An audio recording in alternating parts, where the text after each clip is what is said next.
let's start with Wicked. The adaptation of the hit Broadway show.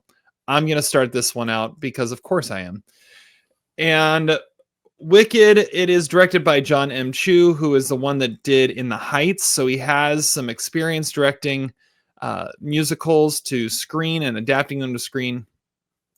The lead roles of Elphaba and Glinda, originally brought to Broadway by the wickedly talented Idina Menzel and Kristen Chenoweth. Here are Cynthia Erivo and Ariana Grande, as you see the origin stories of the Wicked Witch and the Good Witch and how they went to school together. The groans from the crowd when they revealed in the opening credits that this was Wicked Part 1 were pretty funny. I saw it in like a packed house on Friday night, and the Wicked, and it goes Part 1, and there were some audible, wait, what? On IMDb, it officially is Wicked Part 1, or Wicked Part now. I. So it is now, yeah. So I've seen Wicked on stage 2 or 3 times. I've actually seen it on Broadway. I love this show. I love how the music to it. It's an amazing show. I'm giving the movie 3 stars. When this movie is good, it's really good. And the best thing it has going for it are its 2 leads. Cynthia Erivo and Ariana Grande are amazing.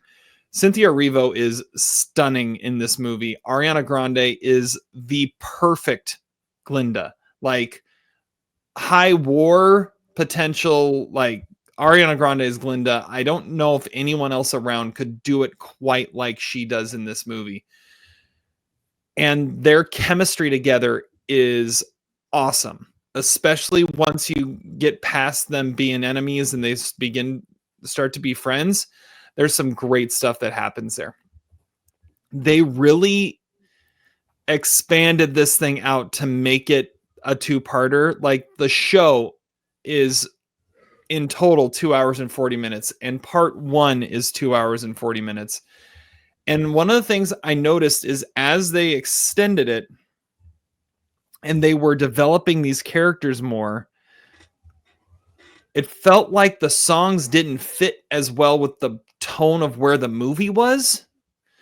Where when you've got a snappy stage production and you throw in Popular or you throw in Dancing Through Life, it fits with the mood of what's going on stage. But when you've got these long chunks of doing other stuff and developing these characters, that doesn't, it was like, okay, now we're going to do the song, but the mood of the song doesn't fit the mood of what's going on in the scene. And I don't know, it just felt off and it didn't quite work as well. There's some songs that just felt like, I'm Not That Girl was in a weird spot and it really did not work where it was. Like, but the performances are great. Just the tone of where the songs fit in was off. It's a star-studded cast. You've got, not only do you have Cynthia Erivo and Ariana Grande, the Wizard is Jeff Goldblum. You've got Michelle Yeoh. You've got the voice of Peter Dinklage. Bowen Yang is in this. You have cameos that became so self-indulgent because they went on way too long. I'm giving it 3 stars out of respect for how much I love the show and the source material. And like I said, when it's good, it's really good. But man, I had some problems with it at the same time. So a hesitant 3 stars is where I'm at with this. Todd, you hate musicals. Well, I don't You don't get into them. Yeah, well, yeah. I don't know the show at all. See, I think Ariana Grande feels off. Like she when she speaks, it's all wrong. Like, she's like a robot. Like, I know she's a great singer, but that should have been all she's doing. I think it would be one of the worst performances ever nominated for an Oscar if she gets all the way and gets nominated, which many people are predicting now. But it also looks terrible. Like, it has the overdressed, like, Alice in Wonderland CGI stuff to it with like no real sets. And isn't this story a little like Dark Phoenix? Maybe with a touch of Harry Potter? Isn't that what we're looking at here? But I don't know. Cynthia Erivo is amazing to watch. Her voice is powerful. She has passion, and we relate to her in the way that we're meant to because she's great. But what's up with her sister? Like I get I mean, you have 3 freaking hours to establish something, but you did nothing. I guess that's like Zach's criticism of Horizon, but still, like, what the hell? They brought her in. She's obviously important to something, but we have no idea what the hell that is. The rest of her development is in the second part. So this actually is split perfectly where like intermission falls in the show. So this is Act 1 and Act 2 will be Part 2. So yeah, her development's in the second part. But I don't know. I was thinking the closest relative to this is like Cruella or something, where I mean the sequels and spin-offs of classic properties are fully out of hand now. The guy Jonathan Bailey is awful in this. Like it's like High School Musical nonsense when he's on screen. Like he has no idea that he's actually in a movie. And for honestly, the songs, like some of them are memorable, but they're all just so big and grand, and like there's no dynamics to them. Like there's no subtlety. It's there's no quiet scenes in the movie. They're all so like explosive songs. It's not American Idol. You don't need to do that shit on every single song.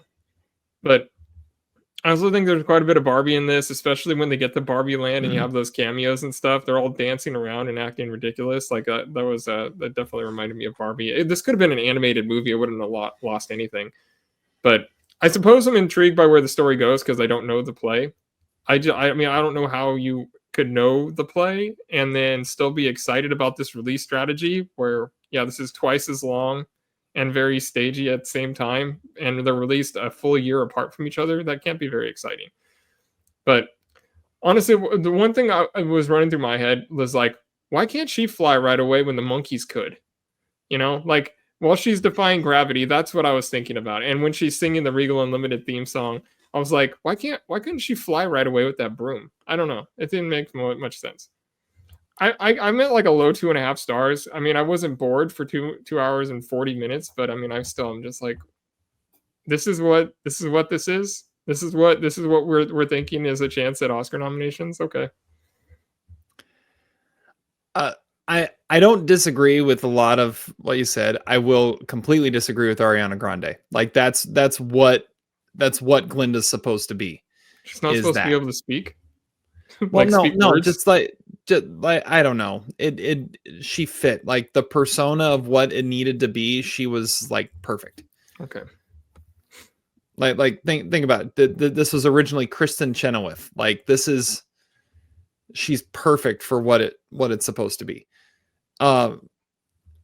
Yeah, I don't see like it's got an 8.2 on IMDb right now and is just like everyone is just in love with this, and I think everyone's kind of blinded by their fandom of it. Like I feel like this is a movie where it was 100% let's do what the fans want this to be and not necessarily do what's going to make this the best movie. And then the whole strategy of making it 2 parts, I think you trim it down, make this one movie, add 20 minutes, make it a 3-hour one time deal, and it would have been so much better. And it would have been tight, yeah. It would have been much tighter, and it actually would have worked a little bit better. But yeah. This movie's making a shit ton of money. It made like almost 50 million on Friday. I saw it in a theater with 3 other people, which was pretty awesome because it was but you hit up like Friday morning. Yeah, I would choose. I choose to do that sometimes. Like that, a movie like that, sure. Yeah, I went and it was probably like 3/4 full, maybe 80% full on Friday night, and it's pretty good because it was playing every half an hour. Yeah, and it was all like middle-aged women that were there, and they all, I'm sure, loved it because all they want to do is hear the songs. Like my wife went and saw it yesterday too. She hit up a matinee and was in there all by herself too, because yeah. And she loved it, but that's because she just wanted to hear the songs and did they add any songs, or were these all in the nope, play? they were all in the play. So I don't know how this is like 5 hours long now. So okay. Yeah, I don't either. And especially like the first part is the first part's like 2/3 of the show. And so you're gonna make a whole nother movie out of act 2. I don't know how they're doing it, but yeah, like I said, I'm giving it 3 because out of respect for everything that the show is, and for when it, like I said, when it's good, it's really good. Like the scene in Ozdust when Glinda decides to sympathize and step out with Elphaba, like that is an amazing scene. I kept thinking I kept thinking they were saying Oscars when they said Ozdust. And they're like, here at the Oscars, and I was like, are they really that Oscar begging right now? But now the question is Conan gonna come out at some point as Elphaba or Glinda at the Oscars? He'll be green. He'll be green, yeah, probably, with the red hair. All right, so 3 stars from me, 2.5 from Todd on Wicked Part 1. What's the over/under on total Oscar nominations? 6. Yeah, I mean, I would take the over. I would say like 7.5 is the over/under, just because it could probably get nominated in most below the line categories. I don't know, but I could see some kind of see through what you were saying though about it kind of just being green screened at times too. Yeah, well, I mean, I think it looks like crap, but I mean, who knows what other people are going to say? But I mean, it's not going to get nominated for screenplay or anything. I mean, I guess it probably gets 2 acting nominations, at least from what I understand. People thinking about it, so yeah, I would say 7.5. It's my number 2 Best Picture winner right now on the. There's no way it's winning Best Picture. There's zero chance. I wouldn't say 0 chance. I think you didn't even see it, Terry. Is there any chance that wins Best Picture? No, there's no. Zero. This is a fangirl movie. Like that's you don't not understand, Zach, until you've seen it. Like it's not that. There's no Chicago in this. There's no any musical that's ever been a big Oscar player. There's nothing in that like that in this. And yeah, I don't even know what I'd compare it to. At most, it's Barbie. It's like yeah, I like the Barbie comparison. Like at its peak is doing what Barbie did. Well, you're right. The Oscars don't tend to like female-centered movies, so maybe that's probably where it hits. But I like the 7.5. I like the over on it, and I like the Jon M. Chu Best Director nomination. I could see that happening. I'm pretty sure this decade, 3 of the 4 Best Picture winners were starring females. So I don't know what you're talking about. It like I said, it's the fan service of it all. That's why I have the banner I have today. The fans demanded it. The fans demanded the movie to be this, and because of that, it's okay. But the fans are loving it. Like there's a reason the CineScore is an A right now, and let's see here, and the Metacritic score is a 73. So it's got an 8.2 on IMDb, but it's a 73 on Metacritic. Because the fans love it because it's exactly what they wanted, but the critics are like, yeah. I mean, it's good, but it's not. But sometimes that becomes Lord of the Rings or something. Yeah, but not until there's no way a Part 1 is going to win Best Picture, too. Well, Fellowship of the Ring got like 11 nominations or something, and it probably was. And Sure. Yeah, because you knew there was more coming. All right.